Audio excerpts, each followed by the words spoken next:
শুভ তোর ছোট ভাই ফোন দিছে।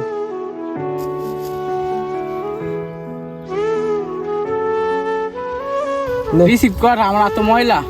নে নে আনন্দ গ ভাই আমার সাইকেলটা তো হয়ে যাবো গা, কয়েকটা তো টিয়া লাগবো।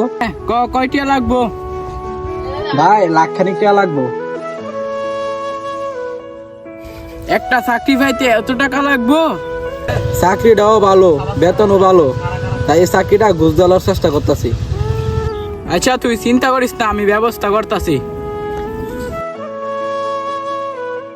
আমার জানার মতে তোর অবস্থা অনেক খারাপ, তুই তোর ছোট ভাইয়ের এত টিয়া দিবি কেন? না থাকলেও যেমনই ম্যানেজ করে দিন লাগবো, কারণ এটা তো আমার ওই ছোট ভাই।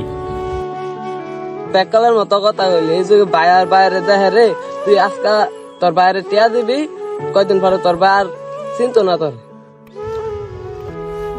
আরে না বেড়া, সবার ভাই কি আর এক? আমার ছোট ভাইয়ের প্রতি আমার বিশ্বাস আছে। আমার ছোট ভাই আমার লগে কোনো সময় বেইমানি করতো না। দে একজন বন্ধুরে কল দে। কিরে ছোট, তুই অনেক আসছত না? কারেন্ট মেয়ে তো বেশি আছে করে। হ্যালো, এই শোনো, আমার বড় ভাই ছিল আমার কাছে, আমার বড় ভাবি নাকি বাচ্চা হবে, আমার কাছে 50,000 টাকা চাইছিল, আমি না করে দিছি। মনে হয় তোমার কাছে যাইতে পারো, তুমি একটু টাকা পয়সা দিও না, কারণ সামনে মাসে আমার ছোট ভাই বিদের জন্য ওইখানে 2 লাখ টাকা লাগবে, বিষয়টা মাথায় রাখো। তাতে আমার কি? তোমার কি মানে? তোমার কি শালা লাগে না? দুলাভাই হিসেবে তোমার টাকাটা দেওয়া কর্তব্য না? তোমার ভাই বিদেশ যাইবো, আমি টিয়া দিতাম না? আর আমার ভাইয়ের বেলা কেনা দিতাম? তুমি আমার বাইরে কোন সাহসে না করছো?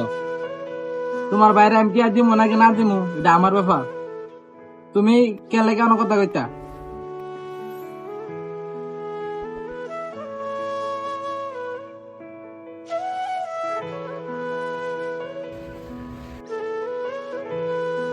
আরে ভাই তোমার তো ফানি কেরে? আরে ভাই কান্দছেন কেরে? ভাবি কইছে কইছে আপনার বলে 50,000 টাকা দরকার। আর ভাবি কেমন আছে? তোর ভাবি ভালোই আছে।